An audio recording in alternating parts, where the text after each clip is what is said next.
আল্লাহ পাকের দরবারে যিনি বড় মেহেরবানি করে আমাদেরকে আজকের পবিত্র জুমার দিবসে তার ঘরে আসার বসার তৌফিক দান করলেন। বলে আলহামদুলিল্লাহ।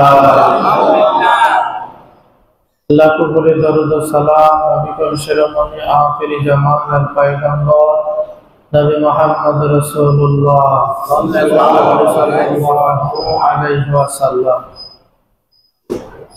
সম্মানিত ভাইরা, আপনাদের সামনে আমি কোরআনে কারীম থেকে সূরা নিসা 168 নম্বর আয়াত তেলাওয়াত করেছি এবং সহিহ বুখারীর একটি হাদিস বর্ণনা করেছি। ইনশাআল্লাহ আমরা এই আলোকে আলোচনা করার চেষ্টা করব। আমা তৌফিকি ইল্লা বিল্লাহ। সম্মানিত ভাইরা, আল্লাহ পাক বলেন, নিশ্চয় যারা কুফরি করে এবং মানুষের উপরে জুলুম করে, আল্লাহ পাক বলেন লাম ইয়াকুনিল্লাহ লিয়াগফিরা লাহুম, আল্লাহ পাক তাদেরকে কখনোই ক্ষমা করেন না। নাউজুবিল্লাহ বলেন। ওয়ালা লিয়াহদিয়াহুম তরিকা, আর আল্লাহ পাক তাদেরকে হেদায়েতের পথও দেখান না। নাউজুবিল্লাহ। তাহলে সম্মানিত ভাইরা, দেখেন, জুলুম এমন একটা অপরাধ, কেউ যদি জুলুম করে তাহলে আল্লাহ পাক বলেন আমি আল্লাহ তাদেরকে ক্ষমা করব না এবং তাদেরকে যে সঠিক পথ, হেদায়েতের পথ, এই পথেও তাদেরকে পরিচালিত করব না। তো সম্মানিত ভাইরা, দেখেন জুলুম কত বড় অপরাধ। যারা মানুষের প্রতি জুলুম করে, অন্যায় করে, তারা ক্ষমা পাওয়ারও সময় পায় না, তারা ক্ষমা পাওয়ারও সময় পায় না এবং তারা হেদায়েতের উপরও ফিরে আসতে পারে না। তো সম্মানিত ভাইরা, এরপরে নবী করিম সাল্লাল্লাহু আলাইহি সাল্লাম বলেন যে নিশ্চয় আল্লাহ পাক জালেমদেরকে ছাড় দেন। আল্লাহ পাক জালেমদেরকে কি করেন? ছাড় দেন, কিন্তু কখনো ছেড়ে দেন না। যখন ধরেন তখন আর পালার কোনো পথ থাকে? পালায় তো আল্লাহ পাকের থেকে পালাইতে পারে না ভাইরা। সম্মানিত ভাইরা, দেখেন আল্লাহ পাক যখন জালেমকে ধরবেন, চূড়ান্ত পর্যায়ে ধরবেন, পাকড়াও করবেন, এমন ভাবে পাকড়াও করবেন পৃথিবীর কেউ তাদেরকে আর রক্ষা করতে পারবে না।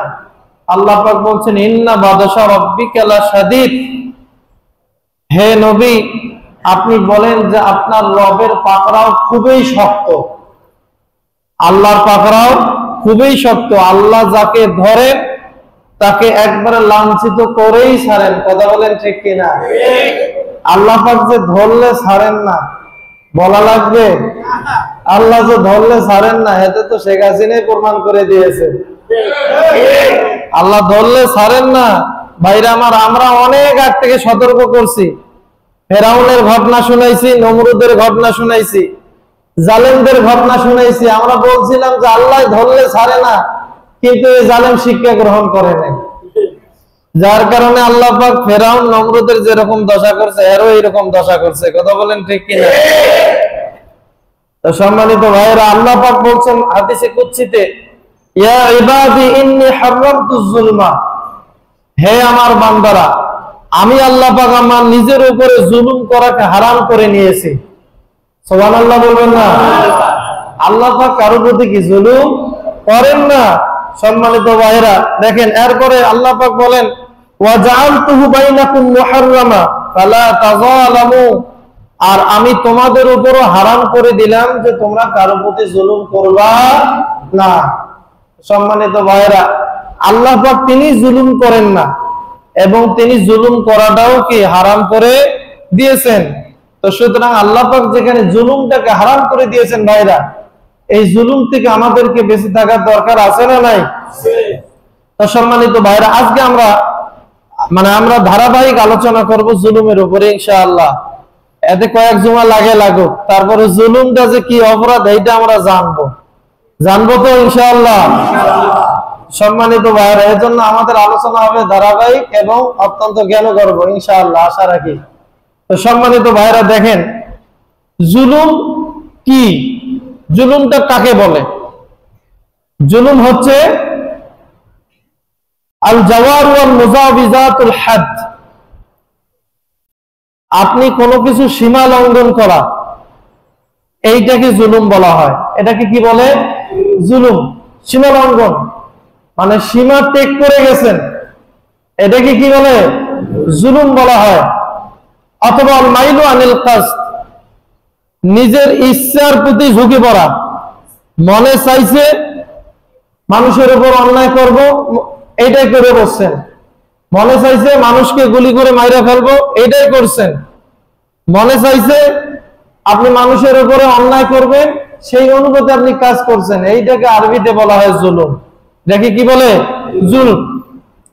আমরা সাধারণত অর্থে জুলুম শব্দটার অর্থ আমরা জানি যে অন্যায় অবিচার। হ্যাঁ, অন্যায় অবিচার, এটাকে জুলুম বলা হয়।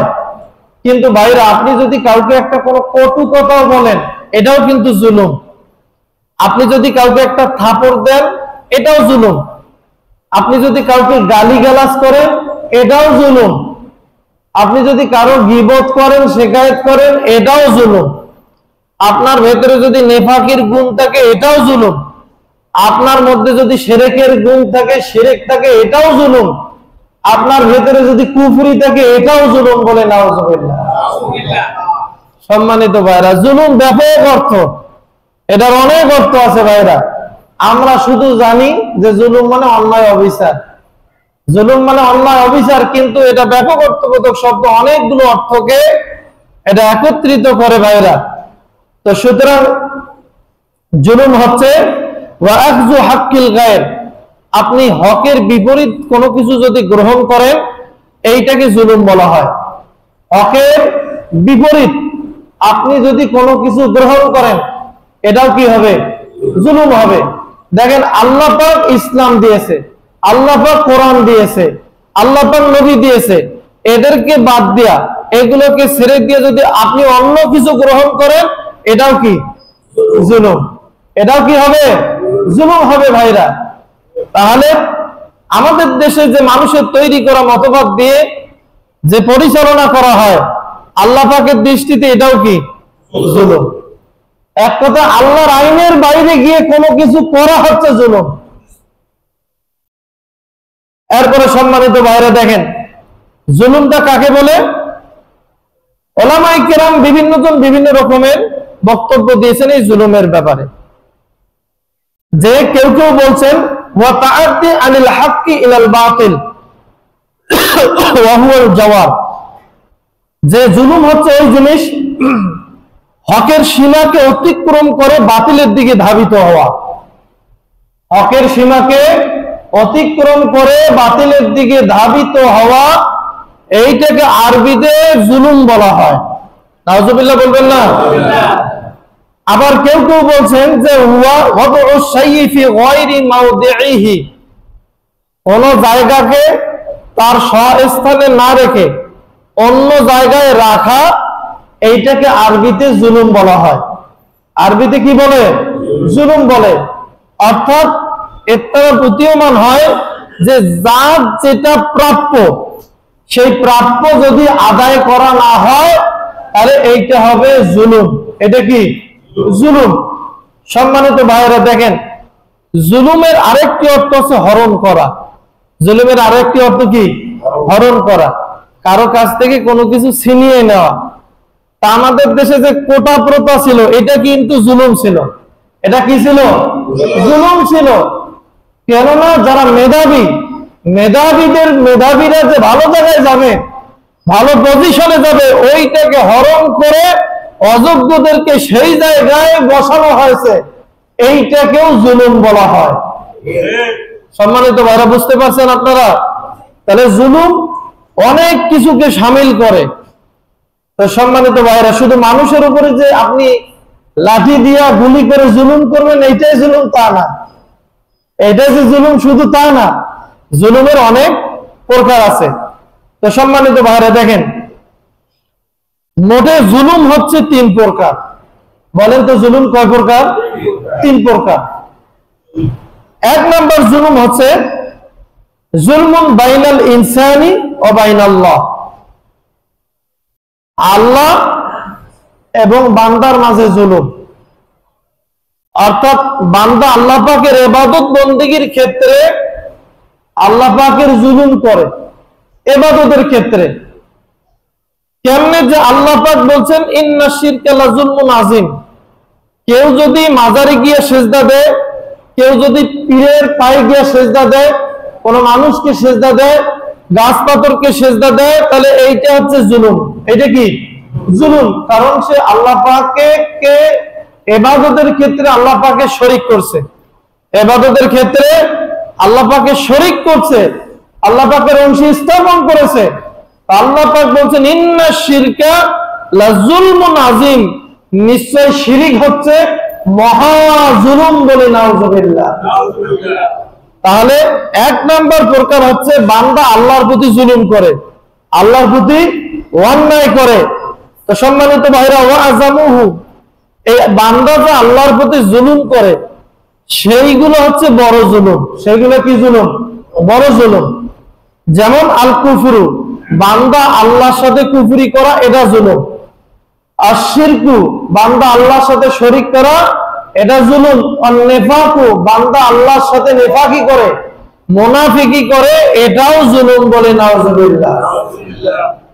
সম্মানিত ভাইয়েরা, তাহলে জুলুমের প্রথম প্রকার হচ্ছে বান্দা আল্লাহ পাকের সাথে যে জুলুম করে, শিরিক করে, এইটাকে জুলুম বলা হয়।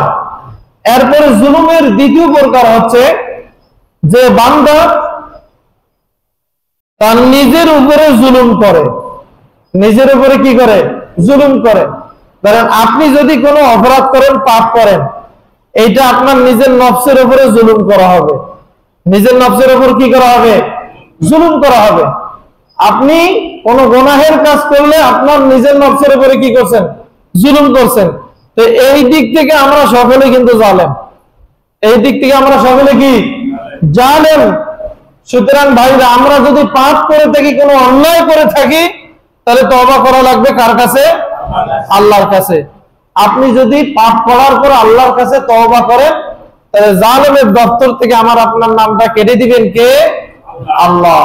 তো সম্মানিত ভাইরা, দেখেন আল্লাহ রাব্বুল আলামিন কোরআনে কারীমের ভিতরে বলছেন ওয়া যালামাহুমুল্লাহু, আল্লাহ পাক তিনি বান্দাদের প্রতি জুলুম করেন না, ওয়ালাকিন কানু আনফুসাহুম ইয়াজলিমুন, বরং বান্দারা নিজেরাই নিজেদের উপরে জুলুম করে। বলে নাউযুবিল্লাহ। তাহলে সম্মানিত ভাইরা, আল্লাহ পাক কোন বান্দার প্রতি কি করেন না? জুলুম করেন না। বান্দা নিজে নিজের উপরে জুলুম করে, বিভিন্ন রকমের গুনাহ করার মাধ্যমে, অপরাধ করার মাধ্যমে বান্দা নিজের উপরে কি করে? জুলুম করে। সম্মানিত ভাই, এই জন্য সকল প্রকার গুনাহ থেকে বেঁচে থাকতে হবে। আল্লাহ পাক যেন আমাদেরকে সকল প্রকার পাপ থেকে বেঁচে থাকার তৌফিক দান করে দেন। বলে আমিন। এরপর আল্লাহ রাব্বুল আলামিন দেখেন কোরআনে কারীমের ভিতরে বলছেন ওয়াল্লাহু ইউরিদু যুলমা লিল আবিদ আলামিন, আল্লাহ পাক বলেন আল্লাহ পাক চান না জগৎবাসীদের সাথে জুলুম করুক, আল্লাহ পাক তার বান্দাদের সাথে জুলুম করুক, এটা আল্লাহ পাক চান না। আল্লাহ পাক অন্যত্র বলছেন ওমা আনা বিযাল্লামিল লিল আবিদ, আমি আমার বান্দাদের প্রতি জুলুমকারী নই। তো সম্মানিত ভাইয়েরা, তাহলে জুলুমের দ্বিতীয় প্রকার হচ্ছে যে মানুষ যতগুলো অপরাধ করে, অপরাধের মাধ্যমে নিজের নফসের সাথে জুলুম করে। এবং জুলুমের তৃতীয় প্রকার হচ্ছে জুলমুন বাইনাহু ওয়া বাইনান নাস, যে বান্দা আরেক বান্দার প্রতি জুলুম করে।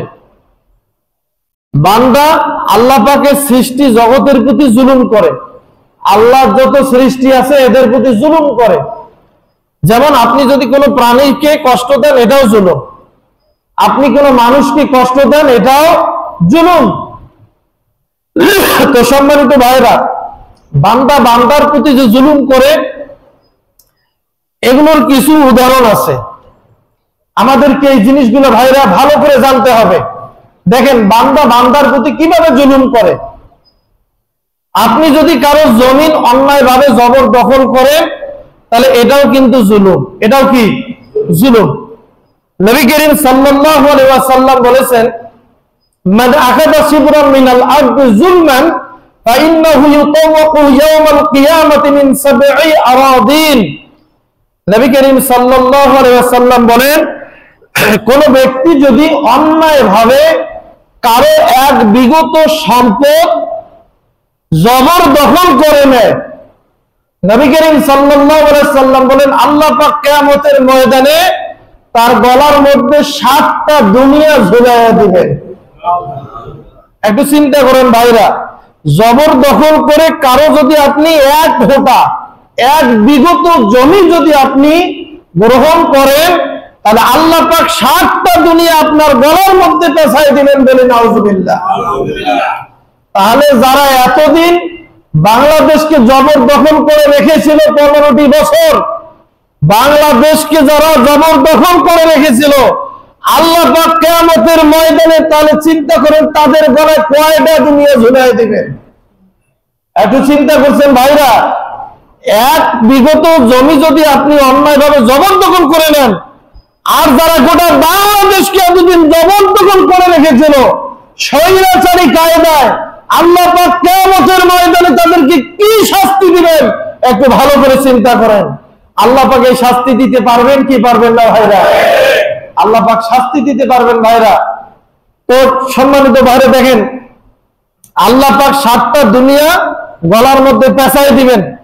মুহাদ্দিসিনে কেরাম এই অংশটির বিভিন্ন জন বিভিন্ন রকমের অর্থ করেছেন।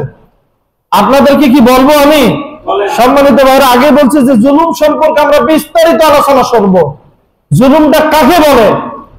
তো দেখেন মুহাদ্দিসিনে কেরাম এখানে আল্লাহ পাক যে 7 তবক জমিন গলার মধ্যে পেঁচাই দিবেন এটার অর্থ করেছে, কেউ কেউ বলেন যে আল্লাহ পাক দখলকৃত জমিন গলায় শিকল বানিয়ে কিয়ামতের ময়দানে ওই ব্যক্তির গলায় পরিয়ে দিবেন, পেঁচিয়ে দিবেন বলে নাউজুবিল্লাহ।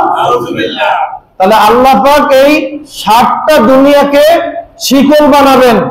এই শিকল বানায়া যারা জালেম, যারা অন্যায়ভাবে জবরদখল করে অন্যের জমি, আল্লাহ পাক শিকল বানায়া 7টা দুনিয়াকে তাদের গলার মধ্যে ঝুলাই দিবেন বলে নাউজুবিল্লাহ। এরপর আবার কেউ কেউ বলেছেন যে আল্লাহ পাক কিয়ামতের ময়দানে যারা অন্যায়ভাবে সম্পত্তি আত্মসাৎ করে তাদেরকে 7 তবক জমিনের তলায় আল্লাহ পাক কিয়ামতের ময়দানে গেড়ে দিবেন বলে নাউজুবিল্লাহ। তাহলে 7 তবক জমিনের তলায় আল্লাহ পাক গেড়ে দিবেন যারা জালেম, যারা জবরদখল করে, এদেরকে আল্লাহ পাক কিয়ামতের ময়দানে এই শাস্তি দান করবেন বলে নাউজুবিল্লাহ। এরপরে ভাইরা আমার, এরপর দেখেন আবার কেউ কেউ বলছেন আল্লাহ পাক কিয়ামতের ময়দানে ওই জালেম ব্যক্তির মাথার উপরে 7টা দুনিয়াকে আল্লাহ পাক তুলে দিবেন। 7টা দুনিয়া আল্লাহ পাক মাথার উপরে তুলে দিবেন। ভাইরা আমার, একটা মাটির খণ্ড, একডালি মাটি নিয়ে আপনি কতক্ষণ দাঁড়ায় থাকতে পারবেন? আর কিয়ামতের ময়দানে আল্লাহ পাক যারা অন্যায়ভাবে ক্ষমতা দখল করে, অন্যায়ভাবে যারা মানুষের জমি জবরদখল করে নেয়, আল্লাহ পাক 7টা দুনিয়াকে তাদের মাথার উপর তুলে দিবেন। আর 50,000 বছর ধরে তারা এই 7টা দুনিয়া মাথায় নিয়ে দাঁড়িয়ে থাকবে বলে নাউজুবিল্লাহ। সম্মানিত ভাইয়ের, আল্লাহ পাক কি শাস্তি দিবেন? এরপরে দেখেন মুহাদ্দিসিনে কেরাম কেউ কেউ বলেন যে 7 তবক জমিন ঝুলিয়ে দেওয়ার অর্থ হচ্ছে যে আল্লাহ পাক কিয়ামতের ময়দানে নাফরমানদেরকে 7টা দুনিয়া খোঁড়ার জন্য নির্দেশ দান করবেন বলে নাউজুবিল্লাহ। একটু চিন্তা করেন ভাইরা, জমিন খুঁড়তে আল্লাহ পাক নির্দেশ দিবেন যে দুনিয়ার জীবনে অন্যায়ভাবে সম্পদ মানুষের জবরদখল করেছে, আজকে সেই সম্পদ তুমি খনন করো। সম্মানিত ভাইরা একটু দেখেন, আচ্ছা কেউ কি জমিন খনন করে 7টা দুনিয়া ভেদ করতে পারবে? এই ক্ষমতা কি কারো আছে? ভাইরা আমার, কিন্তু সেদিন কোনো উপায় থাকবে না। দেখেন আমাদের যে এই পৃথিবী ভাইরা, এই পৃথিবীর পৃষ্ঠদেশ থেকে কেন্দ্রের গভীরতা, জমিনের কেন্দ্রের গভীরতা হচ্ছে আপনার 6370 কিলোমিটার। সুবহানাল্লাহ বলবেন না? 6370 কিলোমিটার। এইটা হচ্ছে জমিনের গভীরতা, আমাদের জমিনের। এরপরে দেখেন যে দক্ষিণ আফ্রিকায় একটা স্বর্ণের খনি আছে, দক্ষিণ আফ্রিকায়।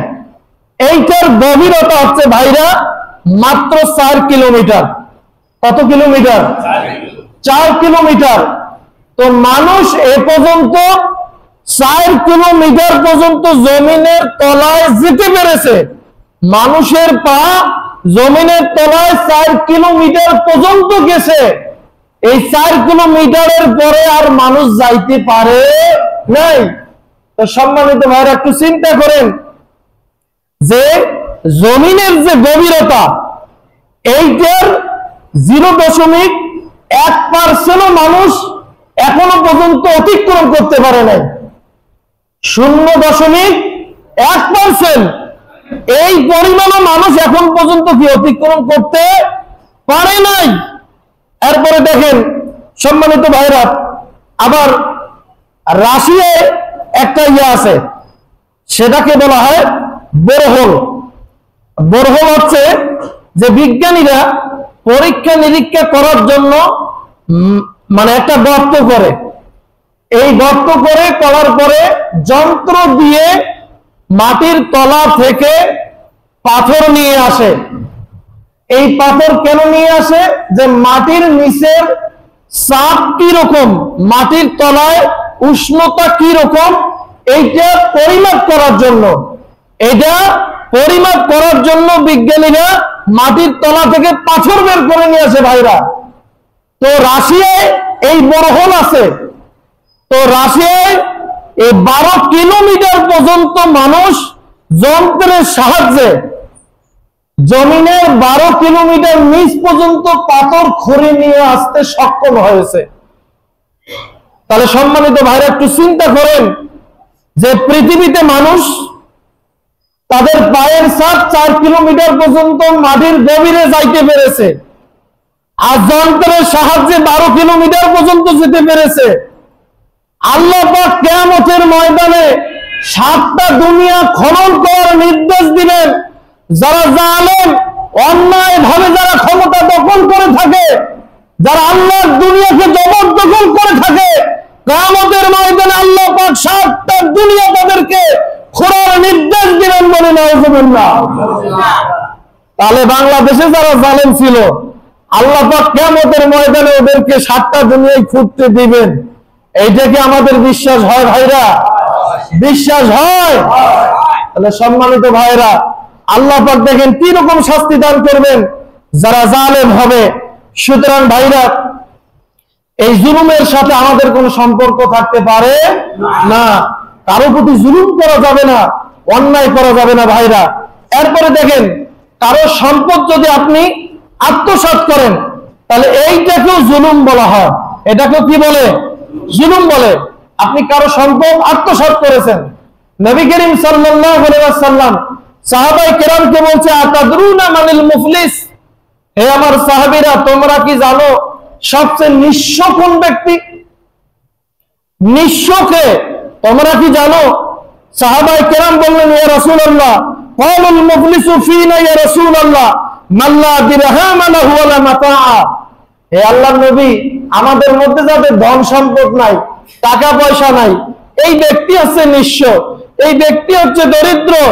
নবী করিম সাল্লাল্লাহু আলাইহি সাল্লাম বললেন, না, তোমাদের মধ্যে ওই ব্যক্তি দরিদ্র না, বরং তোমাদের মধ্যে দরিদ্র নিঃস্ব হচ্ছে ওই ব্যক্তি যে ব্যক্তি কিয়ামতের ময়দানে মাইয়াতি ইয়াউমাল কিয়ামতি বিসলাতিহি ওয়া সিয়ামিহি ওয়া যাকাতিহি, কিয়ামতের ময়দানে তোমাদের মধ্যে কোন ব্যক্তি তার নামাজ নিয়ে, তার রোজা নিয়ে, তার যাকাত নিয়ে উঠে যাবে, অর্থাৎ অনেক সব নিয়ে কিয়ামতের ময়দানে উঠে যাবে, কিন্তু দুনিয়ার জীবনে মানুষকে গালি দিয়েছে।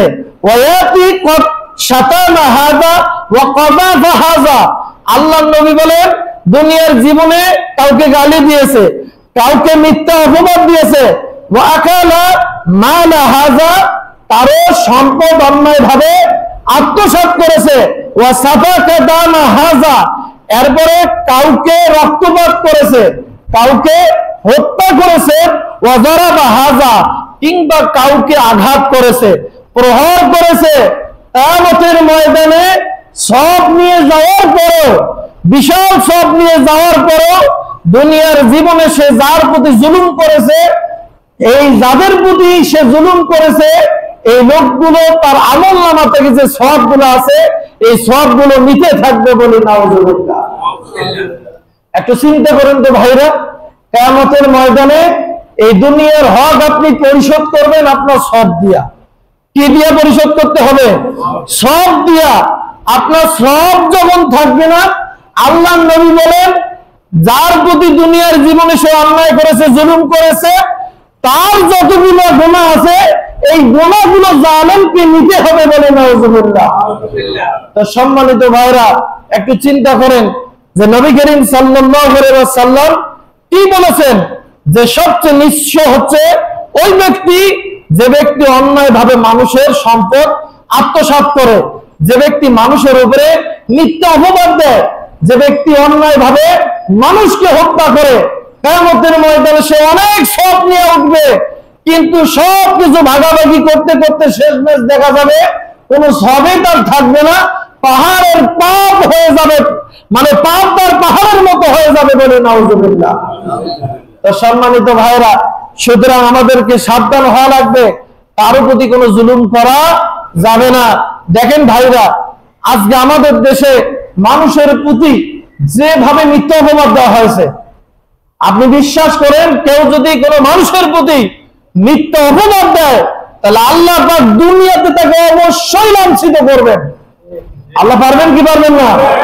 আল্লাহ পাক লাঞ্ছিত করছেন। লাঞ্ছিত আল্লাহ পাক বাংলাদেশে করেছেন, যারা অন্যায় ভাবে আলেমদেরকে মিথ্যা অপবাদ দিয়েছে, জিনার অপবাদ দিয়েছে, মিথ্যা অপবাদ দিয়ে আলেমদেরকে হত্যা করেছে, সাধারণ নিরীহ মানুষকে যারা হত্যা করেছে, আল্লাহ পাক বাংলাদেশের মস্তক থেকে তাদেরকে লাঞ্ছিত করে বাংলাদেশ থেকে উৎখাত করে দিয়েছেন। কথা বলেন। সুতরাং ভাইরা, কারো প্রতি জুলুম করা যাবে না, কারো প্রতি অন্যায় করা যাবে না। তো সম্মানিত ভাইরা, দেখেন এই মানুষের প্রতি জুলুম করলে আল্লাহ পাক তাকে দুনিয়ায় যে শাস্তি দেন, ফেরাউনের ঘটনা আমরা সকলে জানি কি জানি না? ফেরাউনের ঘটনা দেখেন, আল্লাহ পাক ফেরাউনকে কেন ধ্বংস করছেন ভাইরা? কেন ফেরাউনকে ধ্বংস করলেন? দেখেন আল্লাহ পাক কোরআনে কারীমে সব কিছু বলে দিয়েছেন, সব ওপেন সিক্রেট করে দিয়েছেন আল্লাহ পাক। কোরআনে কারীমে সূরা কাসাস খুলে দেখেন ভাইরা, আল্লাহ পাক কোরআনে কারীমে সূরা কাসাসের মধ্যে উল্লেখ করেছেন যে ইন্না ফিরআউনা আলা ফিল আরদ, ফেরাউন পৃথিবীতে স্বৈরাচারী কায়দায় ক্ষমতায় ছিল। স্বৈরাচারী কায়দায় কোথায় ছিল? ক্ষমতায় ছিল ভাইরা। দেখেন এরপর আল্লাহ পাক বলেন ওয়াজআলা আহলাহা শিয়া, এবং সে তার দেশের জনগণকে বিভিন্ন দলে বিভক্ত করেছিল, বিভিন্ন দলে উপদলে বিভক্ত করেছিল। বিভক্ত করেছিল এই কারণে যাতে বিভিন্ন দল নিজেদের মধ্যে কামড়াকামড়ি করে আর তার ক্ষমতা যেন, মানে তার ক্ষমতায় যেন কোনো রকমের ব্যাঘাত না ঘটে, এই জন্য সে বিভিন্ন দলের মধ্যে বিশৃঙ্খলা সৃষ্টি করে ভাইরা নিজের ক্ষমতাকে সে পাকামুক্ত করেছিল বলে নাউজুবিল্লাহ। এরপরে তার মধ্যে তৃতীয় যে স্বভাবটা ছিল, খারাপ দিক ছিল, সেটা হচ্ছে ইয়াস্তাদঈফু তাইফাতাম মিনহুম, সে তার দেশের জনগণের মধ্যে একটা দলকে সে দুর্বল করে রেখেছিল। একটা দলকে কি করে রাখছিল? দুর্বল। কোন ঠাসা করে রাখছিল ভাইরা?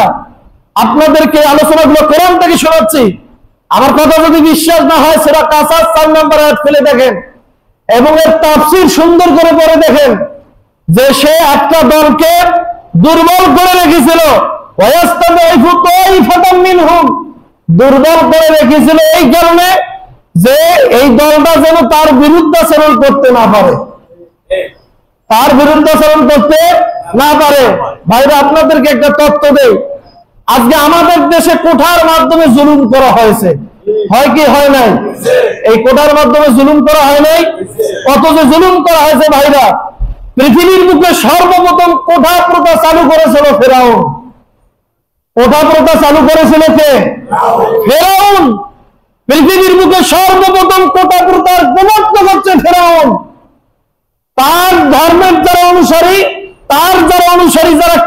ছিল, এই কীর্তিদেরকে সে বড় বড় পদ দিত। আর মুসা আলাইহিস সালামের যারা অনুসারী ছিল, ইসলামের পথের পথিক যারা ছিল, তাদেরকে সে নিম্ন পর্যায়ের চাকরিতে নিয়োগ করত। যেমন কাপড় ধোয়া, পায়খানা সাফ করা, টয়লেট পরিষ্কার করা, রাস্তা পরিষ্কার করা, কাপড় ধোয়া, এইরকমের নিম্নমানের কাজগুলো ইমানদারদেরকে দিয়ে সে করাইতো। বলি নাউজুবিল্লাহ। তো সম্মানিত ভাইরা, একটু চিন্তা করেন যে কোথা প্রথা চালু করছে ফেরাউন, সেই সুন্নাত তখন আমাদের দেশে বাস্তবায়িত করতে চেয়েছিল। তাহলে বোঝা যায় যাদের ভিতরে ফেরাউনের স্বভাব, যারা ফেরাউনের অনুসারী, তারা পৃথিবীর মুখে কোটা প্রথা প্রতিষ্ঠিত করেছে। কথা বলেন ঠিক কিনা? তো সুতরাং ভাইরা, ফেরাউনকে আল্লাহ পাক দুনিয়া থেকে যে বিদায় করছেন, দুনিয়া থেকে ধ্বংস করে দিয়েছেন, যতগুলো কারণ আছে তার মধ্যে একটি কারণ হচ্ছে কোটা প্রথার কারণে আল্লাহ পাক ফেরাউনকে দুনিয়া থেকে উৎখাত করে দিয়েছেন। কথা বলেন ঠিক কিনা?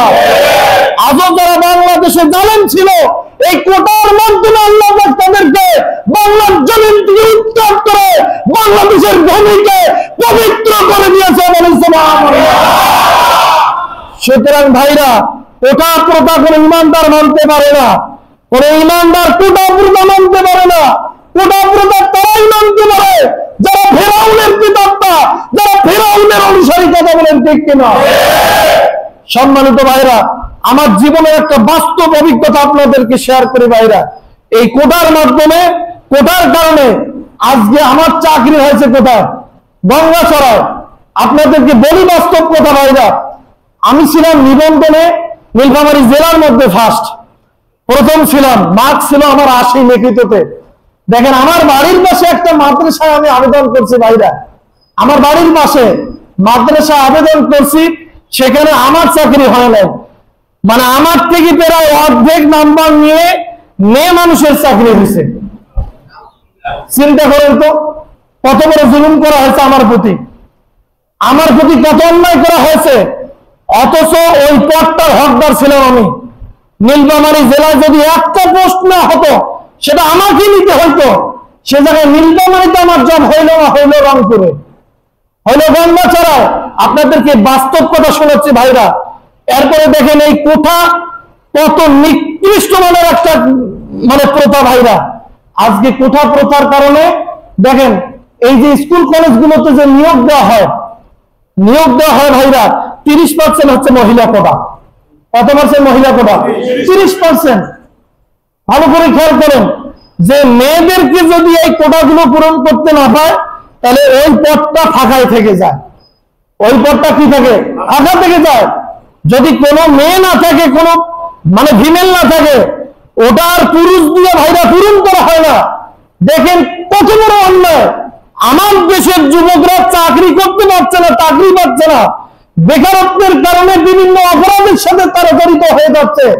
আজকে এই ফিমেল কোটার কারণে, নারী কোটার কারণে অনেক যুবক বেকারত্বের শিকার হচ্ছে। কথা বলেন ঠিক কিনা?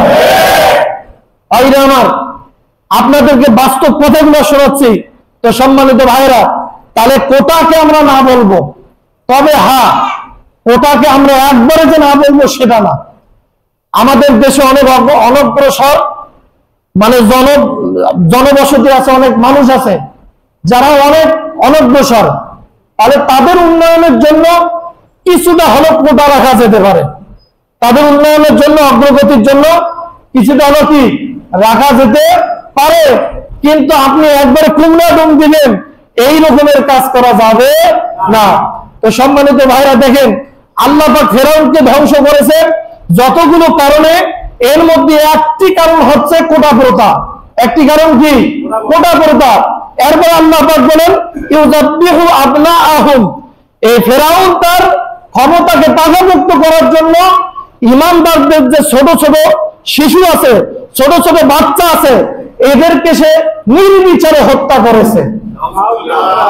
ভাইরা আমার, দেখেন ফেরাউনকে তার গণকে বলছে যে বাদশা নামদার, বনী ইসরায়েলীদের মধ্য থেকে এমন একটা সন্তানের জন্ম হবে যে সন্তান দুনিয়াতে আসার পরে আপনার ক্ষমতাকে তছনছ করে দিবে। সুবহানাল্লাহ বলবেন না? এই ভয়ে সে কি করেছে, বনী ইসরায়েলী যে শিশু মানে সন্তান যখন জন্মগ্রহণ করত, সন্তান জন্মগ্রহণ করার সাথে সাথে মায়ের সামনে ছোট ছোট বাচ্চাদেরকে নৃশংসভাবে ফেরাউন হত্যা করতো ভাইরা। দেখেন বনি ইসরায়েলি মারা যখন তারা সন্তান প্রসব করত, ফেরাউন আবার তার অনেক মহিলা মানুষকে নিযুক্ত রাখতো, বনি ইসরায়েলি মহিলাদের মধ্যে কারা সন্তান প্রসব করবে সে তার ভলান্টিয়ার নিযুক্ত রাখতো। এই মহিলা ভলান্টিয়াররা ফেরাউনকে যখন খবর দিত, ফেরাউনের প্রশাসন এসে বনি ইসরায়েলি যে সন্তান, শিশু সন্তান, ছেলে সন্তান জন্মগ্রহণ করলে বাপ মায়ের সামনে নির্বিচারে তারা জবাই করতো, হত্যা করতো বলে নাউজুবিল্লাহ। হযরতে ওয়াহাব ইবনে মুনাব্বিহ রাহমাতুল্লাহ আলাইহি তিনি বলছেন, আমার কাছে খবর এসেছে, সংবাদ এসেছে যে ফেরাউন 90,000 বনি ইসরায়েলি শিশু সন্তানকে নির্বিচারে হত্যা করেছে বলে নাউজুবিল্লাহ। তো সম্মানিত ভাইরা দেখেন, বনি ইসরায়েলি শিশু সন্তানদেরকে ফেরাউন হত্যা করেছে। আল্লাহ পাক কেন ফেরাউনকে ধ্বংস করেছে ভাইরা? এখান থেকে প্রতীয়মান হয় জালেমরা যখন শিশুদেরকে হত্যা করবে, আজ হোক কাল হোক, আল্লাহ পাক পৃথিবীর জমিন থেকে তাদেরকে নিশ্চিহ্ন করে দেন। যার বাস্তব প্রমাণ হচ্ছে শেখ হাসিনা। আল্লাহ পাক নিশ্চিহ্ন করে দেন, কারণ এদের হাত থেকে ছোট ছোট বাচ্চারা রেহাই পায় নাই ভাইরা। আজকে বাচ্চারা বের হয়েছে, ঘরের মধ্যে ছিল, সেখানেও বাচ্চাদেরকে গুলি লেগেছে। আমি একটা প্রতিবেদনে দেখলাম, একটা ছোট বাচ্চা চোখে গুলি লেগে এই দিক দিয়ে ভেদে, পিছন দিক দিয়ে ভেদে ভাইরা আমার দেওয়ালে গিয়ে গুলিটা লেগে গেছে বলি নাউজুবিল্লাহ। সম্মানিত ভাইরা, যে দেশে ছোট বাচ্চারা নিরাপদ থাকে না, ছোট বাচ্চাদেরকে নির্বিচারে গুলি করা হয়, আল্লাহ পাক ওই জালেমদেরকে ক্ষমতায় রাখেন না। যেমনটা আল্লাহ পাক ফেরাউনকে দুনিয়ার জমিন থেকে উৎখাত করে দিয়েছেন বলি নাউজুবিল্লাহ। তো সম্মানিত ভাইরা, এরপরে দেখেন ফেরাউনের মধ্যে আরেকটা খারাপ দিক ছিল, সে ওয়াস্তাহি নিসাআহুম, সে মহিলাদেরকে হত্যা করতো না। বনি ইসরায়েলি যে মহিলা আছে এদেরকে সে হত্যা করতো না ভাইরা আমার, এদেরকে সে ছেড়ে দিত। দেখেন যে বাংলাদেশে যারা জালেম ছিল, আরে ভাইরা কি চিন্তা করেন, ফেরাউনের মতো কট্টর কাফের সে মহিলাদেরকে হত্যা করে নাই। আর নব্য ফেরাউন যারা, তারা পুরুষদেরকে হত্যা করার পাশাপাশি মহিলাদেরকে হত্যা করেছে। কথা বলেন ঠিক কিনা? আজকে মহিলারাও তাদের হাত থেকে বাঁচতে পারে নাই ভাইরা। তো ফেরাউনের ভিতরে এই গুণগুলো থাকার কারণে আল্লাহ পাক কি করছেন, এই দুনিয়ার জমিন থেকে আল্লাহ পাক আজীবনের জন্য ফেরাউনকে উৎখাত করে দিয়েছেন। তো সম্মানিত ভাইরা, সময় যেহেতু শেষ, আর আলোচনা করা যাবে না, যাই হোক, যে আমাদেরকে এখান থেকে শিক্ষা নিতে হবে যে কোনো মানুষের প্রতি জুলুম করা যাবে না, কারো প্রতি অন্যায় করা যাবে না। সম্মানিত ভাইরা, পরিশেষে আমি দুই আর একটা কথা বলি, সেটা হচ্ছে অনেক সময় দেখা যাচ্ছে যে সংখ্যালঘুদের উপরে কি করা হচ্ছে, আক্রমণ করা হচ্ছে। ভাইরা আমার, সংখ্যালঘুদের উপর আক্রমণ করা যাবে না, কোন মানুষের বাড়ি ঘরে আগুন লাগিয়ে দেওয়া যাবে না, এই কাজগুলো করা যাবে না ভাইরা। আমরা যদি এই কাজগুলো করি তাহলে আমরাও তাদের মতো জালিম হয়ে যাব। দেশে আইন আছে, যে অন্যায় করেছে, অপরাধ করেছে, তার বিচার হবে আইনের মাধ্যমে। আপনারা নিজের থেকে আইন হাতে তুলে নেবেন না, এই ভুলটা করবেন না ভাইরা।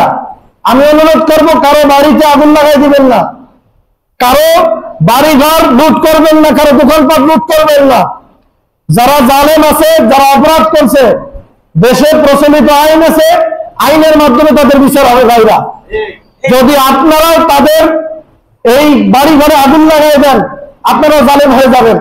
একটা কথা মনে রাখবেন, আল্লাহ পাক বদলা নেওয়ার কথা বলছেন, বদলা নেওয়ার কথা বলছেন আল্লাহ পাক, কিন্তু কিভাবে?